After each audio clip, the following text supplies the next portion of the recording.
Notes రాసుకునే విధానంలో కూడా నేను ఏం చేసేవాడినంటే, ఇప్పుడు ఉదాహరణకి మనకి జమిలీ ఎలక్షన్లని వచ్చాయి. జమిలీ ఎలక్షన్లని వచ్చాయి కాదు, న్యూస్ ఐటెం బాగా నలుగుతుంది.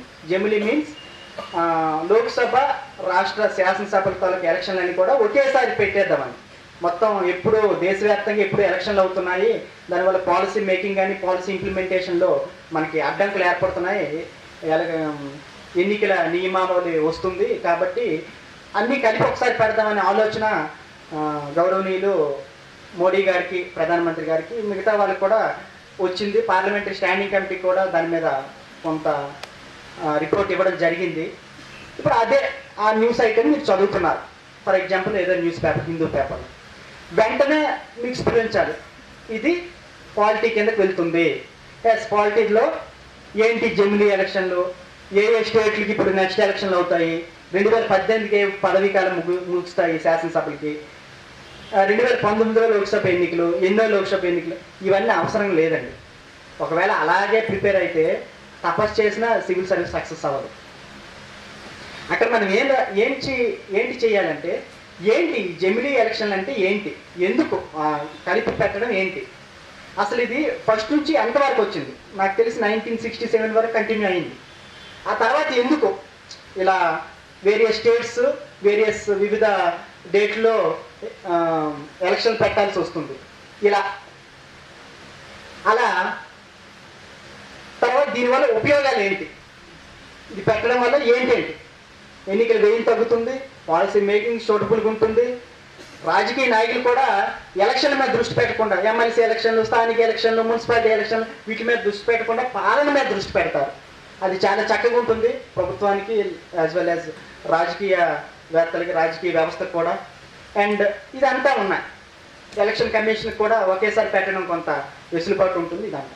మరి హర్డిల్స్ ఏంటి, బోత్ సైడ్ చూడాలి మనం, కాయిన్కి, నాణ్యానికి రెండు వైపులా చూడాలి. హర్డిల్స్ ఏంటి, దేశవ్యాప్తంగా ఒకేసారి ఎలక్షన్ పెట్టాలంటే it is not a easy task.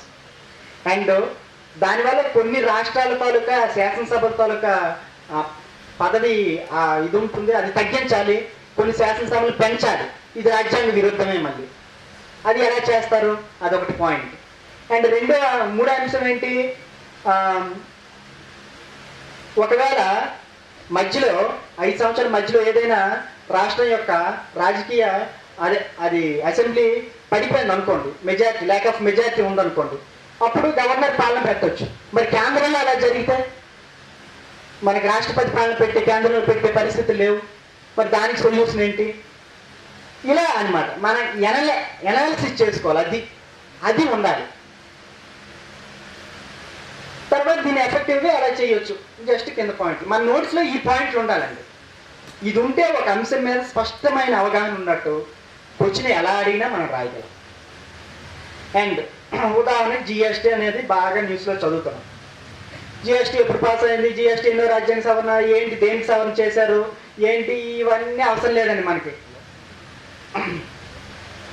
GST ఏంటి అసలు, ఇంతవరకు పరోక్ష పన్నుల వ్యవస్థ ఎలా ఉంది, ఎప్పటి నుంచి పరోక్ష పన్నుల వ్యవస్థ ఎలా ఉండబోతుంది, ఈ జిఎస్టీలో ఏ ఏ పరోక్ష పన్నులు మిళితం అవుతున్నాయి, జిఎస్టీ బిల్లులో ఉన్నటువంటి ముఖ్యాంశాలు ఏంటి, జిఎస్టీ కౌన్సిల్ ఏంటి, జిఎస్టీఎన్ ఏంటి, GST goods and services tax network ఏంటి, రాష్ట్రాల యొక్క అభ్యంతరాలు ఏంటి, దీన్ని ఇంప్లిమెంట్ చేయాలంటే ఏ ఏ అడ్డంకులు ఉన్నాయి భవిష్యత్తులో, దీన్ని ఇంప్లిమెంట్ చేయడం వల్ల ఏ ఏ లాభాలు ఉన్నాయి, ఇవి పాయింట్స్ ఉండాలి. ఇలా మన నోట్స్ అనేది ఉండాలి. అది కరెంట్ అఫైర్స్, అదే నోట్స్ రాసుకునే విధానం నా ఎక్స్పీరియన్స్ అండి. అండ్ ఇంకొకటి ఏంటంటే, ప్రతి ఒక్కరికి ఒక ఓన్ వే ఉంటుందండి, అది ఫాలో అవ్వండి, అది నమ్మండి. మిమ్మల్ని మీరు నమ్మాలండి. నన్ను నేను నమ్మాను, 11 ఏళ్ళు అయినా సరే కన్సిస్టెంట్గా చదువుతున్నానంటే ఎస్ నాకు వస్తుందనే నమ్మకం నాకు ఉంది, కాబట్టి నేను నమ్మాను, ప్రిపరేషన్ కంటిన్యూ చేశాను. 1 ఏడాది కాదు, 2 సంవత్సరాలు కాదు, 11 ఏళ్ళు. కాబట్టి మిమ్మల్ని మీరు నమ్మండి. మనకి ఇప్పుడు సివిల్ సర్వీస్లో 1099 మంది ర్యాంకర్స్ వచ్చారు. అండ్ ఇంటర్వ్యూలో 2961 మంది సెలెక్ట్ అయ్యారు. వాళ్ళందరూ ఏదో తక్కువ వాళ్ళు, నేనే 3వ ర్యాంక్ వచ్చింది, నేను ఏదో సాధించానని ఏం లేదండి. అందరూ ఈక్వల్గా కష్టపడతారండి. కాకపోతే కొన్ని ఫ్యాక్టర్స్ ఉంటాయి, అది ఫేవర్ చేస్తాయి. మన ఇంటర్వ్యూలో కానీ ఏదైనా మన మెయిన్స్ చదివేటప్పుడు మిగతా అంశాలు మనకి ఫ్యాక్టరీ చేస్తాయి, మనం కొంత ముందు వస్తాం. కాకపోతే ఎఫర్ట్ అనేది అందరూ ఒకేలా పెడతారండి, ఒకేలా చేస్తారు, అందరి యొక్క ఎఫర్ట్ ఒకటేని. కాబట్టి కొందరు నైట్ 2 వరకు చదువుతారు, అది వాళ్ళ వే ఆఫ్ ప్రిపరేషన్. కొందరు ఉదయాన్నే లేచి చదువుతారు, అది వాళ్ళ వే ఆఫ్ ప్రిపరేషన్. నేనైతే ప్రతిరోజు 11 పడుకొని ఉదయం 6:30 లేచి వెంటనే నా కాలకృత్యాలు తీర్చుకొని కొంచెం పెరిగన్నం తిని స్టడీ హాల్కి వెళ్ళేవాడిని. ఎస్పెషల్లీ మెయిన్స్ ప్రిపరేషన్ ముందు ఒక 2 నెలలు సెలవు పెట్టానండి, కంప్లీట్గా చదువుకున్నాను. మళ్ళీ నైట్ మధ్యలో మరి ఇంకేం లేదండి, నాకు ఈ సినిమాలు షికార్లు ఇవేమి తెలియవు. కేవలం చదువే నా ప్రపంచం, లోకం అన్నీ అదే. పూర్తిగా అందులో నిమగ్నం అయిపోయాను. మధ్యలో 1 అవర్ భోజనానికి ఒక అరగంట, తర్వాత ఈవినింగ్ టీ తాగే అలవాటు ఏం లేదు. మళ్ళీ నైట్కి కొంచెం బయటకు వచ్చి ఏదో చపాతీ ఏదో తినేసి మళ్ళీ వెళ్ళిపోయి చదవడం అని ఇలా చేసేవాడిని. అవి పక్కన పెడితే ఫస్ట్ పేపర్ జనరల్ ఎస్సే. మనకి ఈ జనరల్ ఎస్సే ఏ విధంగా చదవాలి అనేది నేను ఎడిటోరియల్ పేజెస్ బాగా చదివేవాడినండి. ఎడిటోరియల్ పేజెస్ వల్ల మనకు అనేక రకాలైనటువంటి స్కిల్స్ డెవలప్ అవుతాయి. ఒకటి, వే ఆఫ్ ఎక్స్ప్రెషన్ ఎలా ఉండాలి. ఎస్సే పేపర్కి ఎలా ఉండాలంటే, మనం ఎస్సే రాసిన ఎస్సే ఎగ్జామినర్ ఇవాల్యుయేట్ చేస్తున్నప్పుడు ఆ అభ్యర్థి నా ముందుండి చెప్తున్నాడా అలా ఉండాలన్నమాట. అదొక లైవ్లీ ఉండాలి. మధ్యన క్లియర్ కట్గా మెన్షన్ చేస్తారు కూడా, exact expression will be prevails అని.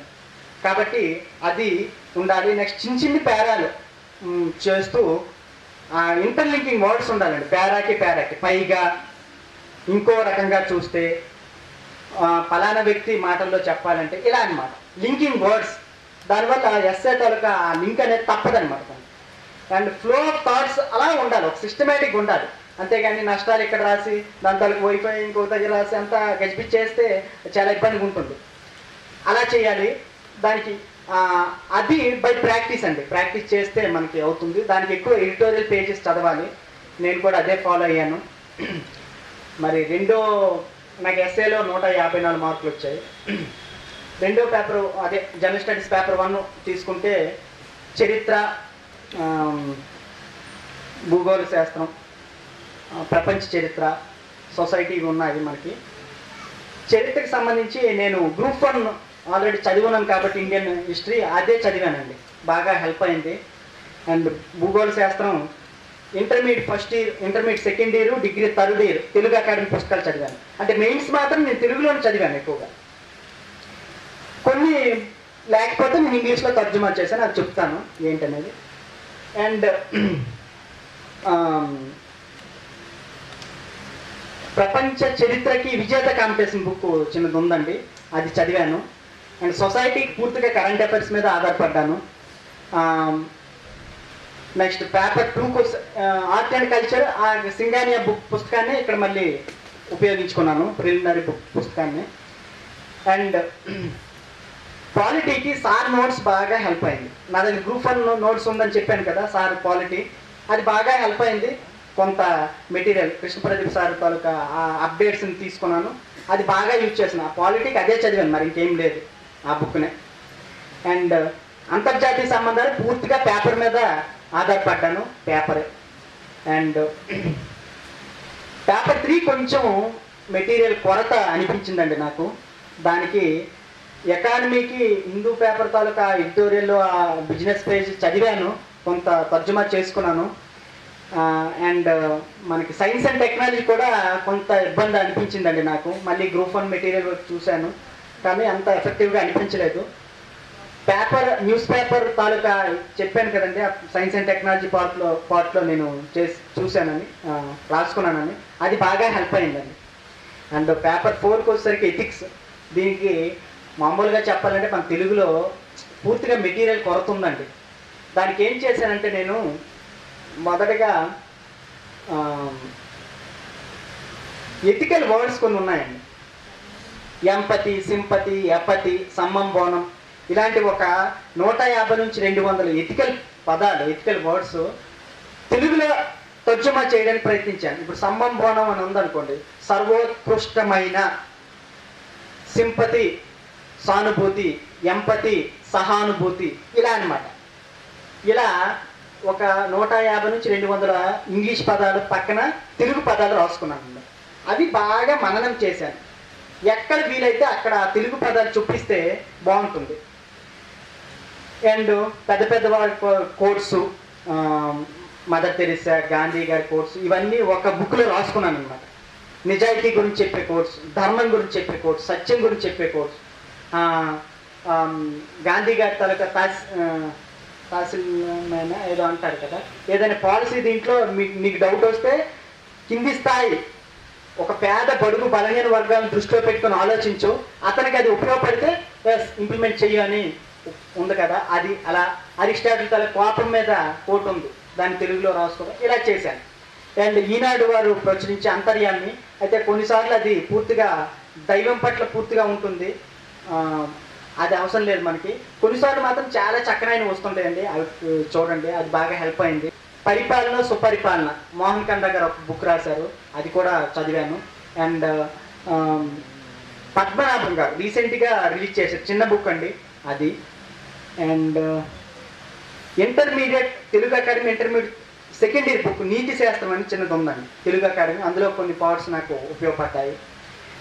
అండ్ ఎక్కువ కేస్ స్టడీస్ ఫాలో అయ్యేవాళ్ళండి.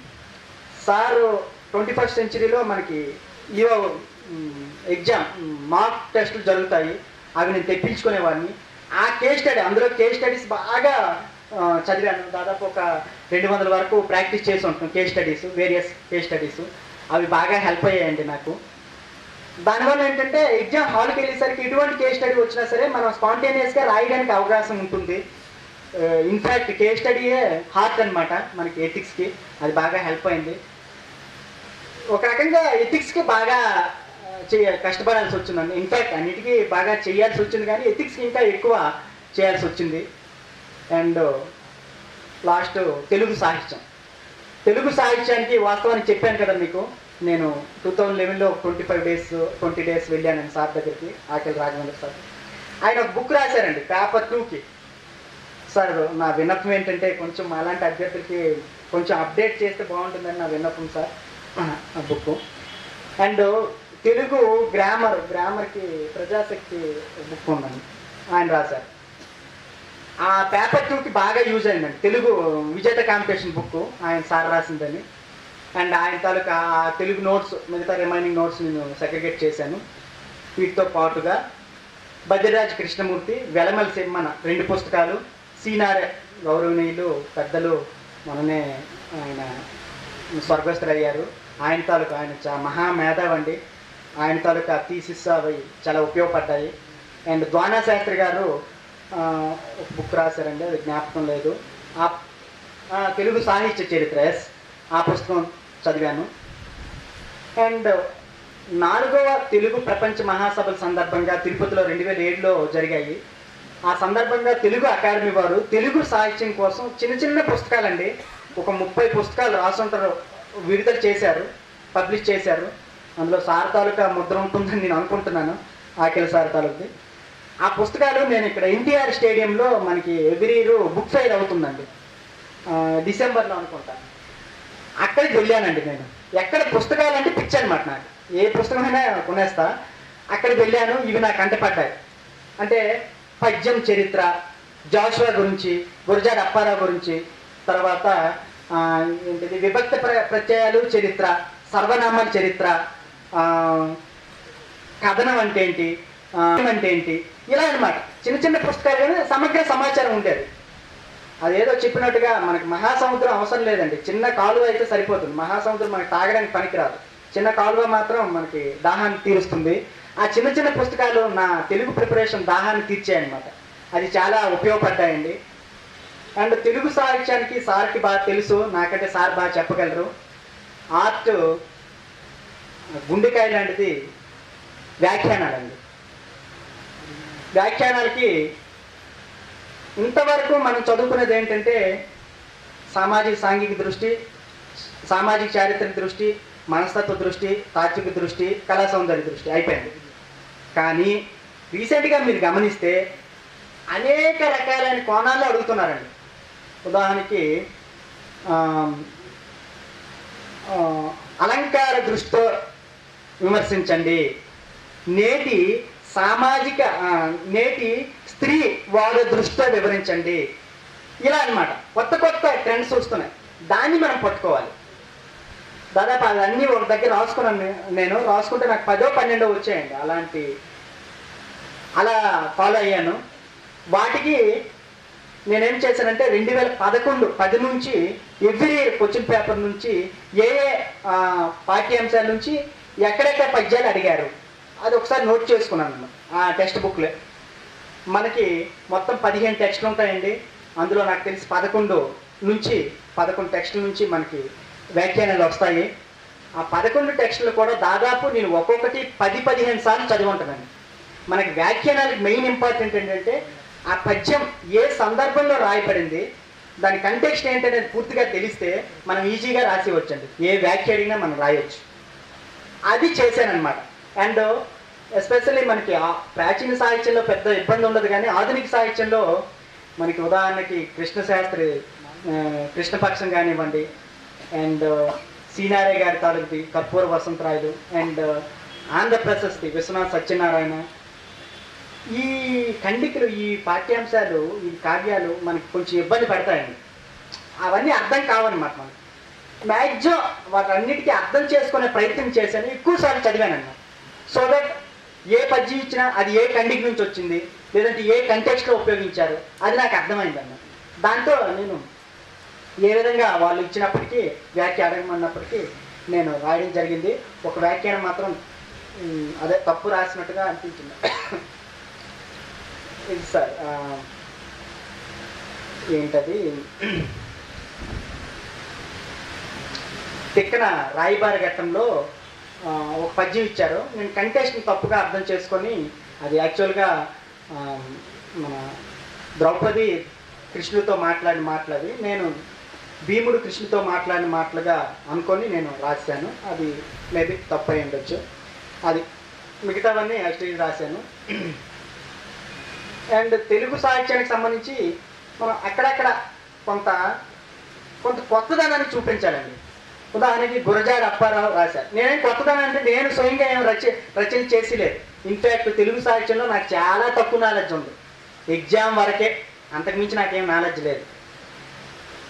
కానీ తెలుగు సాహిత్యం, తెలుగు భాష అంటే చాలా అభిమానం. ఎంత అభిమానం అంటే అంత అభిమానం. 6వ తరగతి నుంచి ఇంటర్మీడియట్ వరకు తెలుగు భాష నేను చెప్తే చాలా ఎప్రిషియేట్ చేసేవారు. ఆ పాఠం చెప్పేటప్పుడే నాకు పూర్తిగా కంఠస్థం వచ్చేసేది ఆ పద్యాలు. ఏ ఎస్ఐ రైటింగ్ కాంపిటీషన్ తెలుగులో వెళ్ళినా నాదే ఫస్ట్ అనమాట. 6th నుండి ఇంటర్మీడియట్ వరకు అలా ఉండేది. తెలుగు భాష అన్నా, తెలుగు సాహిత్యం అన్నా చాలా అమితమైన ప్రేమ, అభిమానం, ఇష్టం. ఆ ఇష్టమే నన్ను ఇంతవరకు తీసుకొచ్చిందేమో మరి. అయితే ఫర్ ఎగ్జాంపుల్ గురజాడ అప్పారావు గురించి, కథానికుల గురించి ఏదో ప్రశ్న అడిగారని నేను ఇంట్రడక్షన్ ఏం రాశానంటే, అది ఎవరో చెప్పిందే, నేనేం సొంతం కాదు.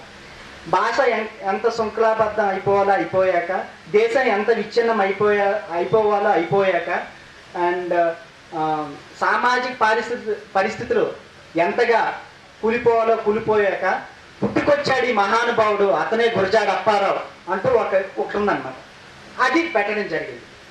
అండ్ ఉదాహరణకి మనకి శ్రీనాథుడు తాలూకా నైషధ చరిత్ర గురించి ఏదో ప్రశ్న అడిగినట్టున్నారు. అందులో సార్ తాలూకా చెప్పిందని ఇప్పటికీ బాగా నాకు జ్ఞాపకం. నైషధ చరిత్ర ఎలా అనువదించారు అనే ప్రశ్న అనమాట. అది సంస్కృతం నుంచి తెలుగులో ఏమని చూపించారు. అక్కడ నేను ఏం చేశానంటే, రాస్తూ ఆయన సొంతంగా కొన్ని దగ్గర పూర్వం సంస్కృతంలో ఉన్నటువంటి త్యజించి ఇతను సొంత రచన చేయడం జరిగింది. ఉదాహరణకి కృపతలంపగవయ్య ఓ రూపవరేణ్య, అభయమియ్యవయ్య ఓ తుహనాంశ వంశ, కాదనగవయ్య అని ఓ అర్ధార్థ కల్పశాఖ అంటూ ఒకటి ఉంటుంది. అది అలా యాస్టీస్గా రాయడం జరిగింది. అంటే ఇదంతా ఎప్పుడు మనకు వస్తుందంటే ప్రాక్టీస్, నెంబర్ ఆఫ్ టైమ్స్ చదవడం, టెస్టులు రాయడం, ప్రాక్టీస్. టెస్టులకి అయితే ప్రత్యేకించి అక్కడికి వెళ్ళలేదు, కానీ ప్రాక్టీస్ చేశాను. అలా ఇది నా స్ట్రాటజీ అండి. అండ్ మిగతా ప్రతి చాప్టర్ నుంచి కూడా అన్ని క్వశ్చన్స్ రాయడం జరిగింది. అండ్ ఇక ఇంటర్వ్యూ వచ్చేసరికి నేను తెలుగులోనే ఎంచుకున్నానండి. తెలుగులోనే చెప్పాను. అయితే మరీ వాట్ ఈజ్ యువర్ నేమ్ అంటే అటువైపు చూడడం అని, ఏంటి తెలుగులో చెప్పండి ట్రాన్స్లేటర్ చూడకుండా నేను మామూలు చెప్పాను వాట్ ఈజ్ యువర్ నేమ్, ఏం చేస్తున్నారు మీరు ఇప్పటి వరకు, ఏ క్లాసులు బోధిస్తారు ఇవన్నీ. అయితే ఇంటర్వ్యూకి పర్టికులర్గా సార్ దగ్గర మాక్ ఇంటర్వ్యూకి అటెండ్ అయ్యాను, అది యూట్యూబ్లో ఉంది, మీరు చూసుంటారు. కొన్ని చిన్న చిన్న తప్పులు ఉన్నాయండి అక్కడ, చూసుంటారు అందరూ. ఫస్ట్ టైం అండి అక్కడికి, ఇంకా 45 రోజులు టైం ఉంది నాకు ఇంటర్వ్యూ. నేను మాడిఫై చేసుకున్నాను అప్పుడే. అది ఆ ఇంటర్వ్యూ చేసిన తర్వాత నేను కొన్ని తప్పులు పసిగట్టి వెంటనే సార్కి ఫోన్ చేశాను, ఆఖరి సార్కి. ఆయన తెలుగు వ్యక్తి, తెలుగు ఆప్షన్ కదండి. బట్ అప్పుడు సారు అమెరికాలో ఉండడం వల్ల నాకు అది అందుబాటులో రాలేదు, అలా జరిగింది. ఆ మాక్ ఇంటర్వ్యూస్ చాలా ఉపయోగపడింది నాకు. ఒక మాక్ ఇంటర్వ్యూకి అటెండ్ అయ్యాను, ఒక 2 క్లాసులకి అటెండ్ అయ్యాను సార్ దగ్గర 21st సెంచరీ దగ్గర. అది చాలా ఉపయోగపడిందండి నాకు. ఉదాహరణ కేపీ సారే అడిగారన్నమాట క్వశ్చన్స్, ఏమి నువ్వు సింగిల్ టీచర్ కదా 1 నుంచి 5 తరగతులు ఎలా బోధిస్తావని. యాజిటీస్కి వచ్చిన అక్కడ అదే వచ్చింది, సేమ్ అనమాట. అండ్ చిన్న చిన్న పిల్లలు కదా, 1వ తరగతి పిల్లలు ఒక దగ్గర కూర్చోమంటే వాళ్ళు కూర్చోరు, మరి మీరు ఎలా వాళ్ళకి ఇన్స్పిరేషన్ చేస్తారు, ఎలా బోధిస్తారు అని అక్కడ అడగడం జరిగింది. సేమ్ సార్ యాజిటీస్కి అదే క్వశ్చన్ అడిగాను. అండ్ చాలా కోరిలేట్ అయ్యాయి అనమాట ఆ క్వశ్చన్స్, చాలా ఉపయోగపడింది. Thank you sir, thank you very much. And interview అంతా చాలా కార్డియల్ అట్మాస్ఫియర్లో జరిగిందండి. చాలా చాలా స్నేహపూర్వకమైన అట్మాస్ఫియర్లో జరిగింది. ఇంటర్వ్యూలో పర్టికులర్గా ఇంటర్వ్యూ అనుకోవడం పర్సనాలిటీ టెస్ట్, పర్టికులర్గా మన నాలెడ్జ్ నేను టెస్ట్ చేయరండి. రాష్ట్రపతి ఎవరు, ఎన్నో రాష్ట్రపతి, లేదంటే గవర్నర్, పలానా సిక్కిం గవర్నర్ ఎవరు, అదేం ఉండదండి. ఒపీనియన్ బేస్డ్ క్వశ్చన్ అడుగుతారు, దానికి ఎలా మీరు రియాక్ట్ అవుతారు, దాన్ని బట్టి మన పర్సనాలిటీని అంచనా వేస్తారనమాట. ఈ అభ్యర్థికి పరిపాలక లక్షణాలు ఉన్నాయా లేవా, రేపొద్దున పరిపాలించగలరా అనేది ఉంటుంది, అది అంచనా వేస్తారు. కాబట్టి మనం బాధ రావాల్సిన పని ఏం లేదు. కానీ ఇందాక గణేష్ సార్ చెప్పారు, ఆ వే ఆఫ్ ఆ స్టైల్ కానీ, ఆ థింకింగ్ అనాలిసిస్ కానీ, మన ప్రవర్తన కానీ ఇప్పటి నుంచే మార్పు చేసుకోవాలి. ఇంటర్వ్యూ అనేది ఒకే రోజు మనం మారలేమండి, గుర్తుపెట్టుకోండి. అది ఇప్పటి నుంచే, మనం ఎప్పటి నుంచి అయితే సివిల్స్ చదువుతున్నామో ఇంటర్వ్యూని కూడా ఒకవైపు దృష్టిలో పెట్టుకోవాలి. ఇదే ప్రశ్న ఇంటర్వ్యూలో ఎదురైతే నేను ఎలా చెప్పాను నా ఒపీనియన్, అలా ఉంటుంది. కాబట్టి దాన్ని కూడా సైమల్టేనియస్గా మీరు దృష్టిలో పెట్టుకోండి. ఎందుకంటే ఇంటర్వ్యూ కూడా క్రూషియల్ రోల్, 275 మార్క్స్ ఉంటాయి, మరి మీకు అందరికీ తెలిసిందని. ఇదండి నా ప్రిపరేషన్ స్ట్రాటజీ, ఇలా ఫాలో అయ్యాను. ప్రత్యేకించి 21st సెంచరీ వాళ్ళకి, అఖిల సార్కి అండ్ గణేష్ సార్ ఇంకొక వేదిక మీద ఆయన కూడా చాలా గైడెన్స్ ఇచ్చారు. Thank you sir. Interview guidance ఇప్పటికీ ఆయన ప్రశ్న ఇందాకే చెప్పాను ఆయనకి. అదే MGNRIGA తాలూకా ఇంప్లిమెంట్ చేస్తారా మీ గ్రామంలో అంటే చేస్తారా సార్. దానికి 3 అనుకూల అంశాలు చెప్పండి, 3 ప్రతికూల అంశాలు చెప్పండి అని అడిగారు. ఇప్పటికే నాకు బాగా జ్ఞాపకం. Thank you sir, thank you very much. మీకు ప్రత్యేకించి ధన్యవాదాలు. And 21st IAS study circle వారికి ప్రత్యేకమైన ధన్యవాదాలు. అఖిల్ సార్కి కూడా ప్రత్యేక ధన్యవాదాలండి. అండ్ మీ అందరూ ఇంత ఓపికతో ఉన్నందుకు అందరికీ చాలా ధన్యవాదాలు. Thank you sir, thank you very much. Thank you one and all.